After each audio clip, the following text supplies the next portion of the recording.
Even heroes can stray from time to time. I'm Ashley with WatchMojo UK, and today we'll be counting down our picks for the top 10 worst things the Doctor has ever done. This isn't Hillview Road. I bet it isn't even South Croydon. Before we begin, we publish new content every day, so be sure to subscribe to our channel and ring the bell to get notified about our latest videos. For this list, we're looking at the most disturbing and morally dubious acts carried out by our favourite Gallifreyan Time Lord. Number 10. The time he abducted companions. What better place to start than right at the beginning, and the Doctor's first ever story, An Unearthly Child. Grandfather, let them go now, please. Look, if they don't understand, they can't hurt us at all. I understand these people better than you. Their minds reject things they don't understand. No. After two school teachers force their way into the Tardis, the Doctor takes great pleasure in refusing to let them go, then transports them back to the Stone Age. There must be some explanation. Once there, his darker side remains on show as he threatens to murder an injured caveman. Annoyed that his companions won't willfully abandon the invalid, the Doctor grabs a stone with the apparent intention of killing the chap. What are you doing? Well, I was going to get him to draw our way back to the Tardis. So much for do no harm. Number 9. Those times he caused disasters. Considering mankind is his favourite species, the Doctor has an unfortunate habit of participating in, and even initiating, some of its greatest tragedies. Push this lever and it's over. 20,000 people. He played a pivotal role in the eruption of the volcano that destroyed Pompeii, and he also gave Emperor Nero the idea to burn down Rome. Rome will be rebuilt to my design. Brilliant, brilliant. You'd have thought that the Doctor would have learned his lesson from that particular incident, yet he still managed to inadvertently start the Great Fire of London. Accident or not, the Doctor must shoulder a sizable share of the blame. We are partially responsible. I have a sneaking suspicion this fire should be allowed to run its course. How do you mean? I'll explain someday. Number 8. The time he brainwashed humanity. The aliens known as the Silents are no strangers to brainwashing, having regularly used their powers to interfere in human history. But in many ways, the Doctor's response to their very obvious threat is neither ethical nor proportionate. In Day of the Moon, he uses mind control against the entire human populace, manipulating them into attacking the Silents on sight, and thereby turning everyday people into unwitting murderers. You should kill us all on sight.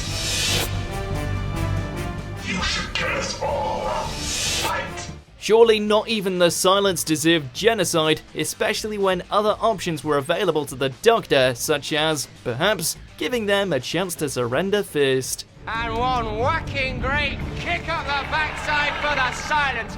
You just raised an army against yourself. Number 7. The time he strangled Peri. So dark and unpredictable was the 6th Doctor, he's often ranked by viewers as one of the least favourite incarnations of the Time Lord. Ta-da! Yuck! And his problems were plain from the very start. When suffering from post-regeneration trauma, he introduces himself to his companion Peri in unconventional fashion. Well, we all know the fate of alien spies! Whilst he never again tries to actually kill her, he does continue to mock and bully her so much that you wonder why she stays with him. And when Peri's fate is unclear, following her marriage to King Yrcanos of Thoros Alpha, does the Doctor bother to check on her?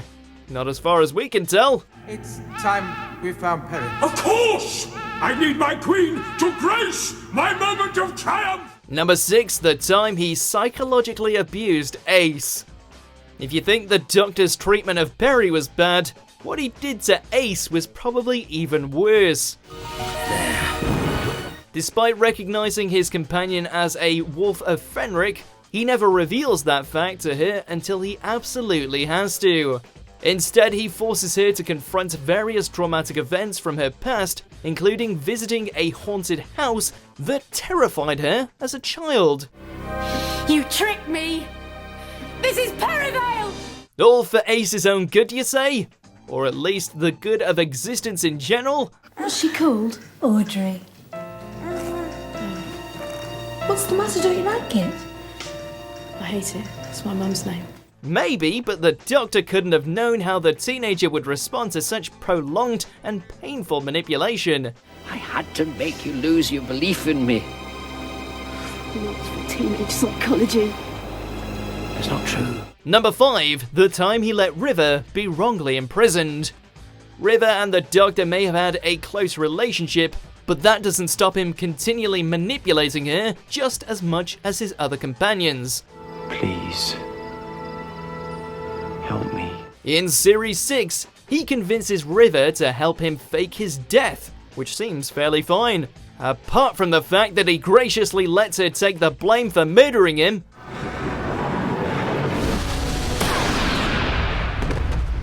True, River's life in prison isn't all that bleak, since she can pretty much leave whenever she wants. Your tricks don't work in here, Dr. Song. But that doesn't excuse the Doctor for using her to further his own plans, or for appearing to marry her just to help him get his own way. Number 4. The time he tortured the family of Blood.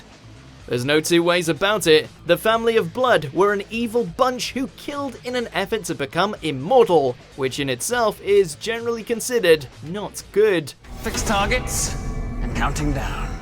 But even then, the Doctor's treatment of them is unexpectedly extreme.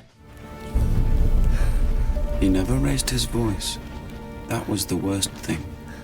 The fury of the Time Lord. Zigging instead of zagging, he punishes them by giving them the immortality they seek, though not at all in the manner they were hoping. The father, for example, is chained up for eternity, while the mother is condemned to fall forever into a collapsing galaxy. He tricked my mother into the event horizon of a collapsing galaxy, to be imprisoned there. Forever. The Doctor has arguably faced far more wicked enemies in his travels, and dealt with them far less harshly.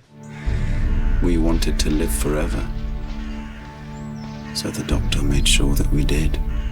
Number 3. The time he wiped out the Vervoids. It's a recurring theme. The Doctor won't sanction genocide. Then you need to get yourself a better dictionary. When you do, look up genocide. You'll see a little picture of me there, and the caption will read, "Over my dead body." Unless, of course, he's the one carrying it out. Despite genocide being forbidden by Article 7 of Gallifreyan law, the Doctor has still destroyed numerous races, ranging from the Ragnos to the Saturnians.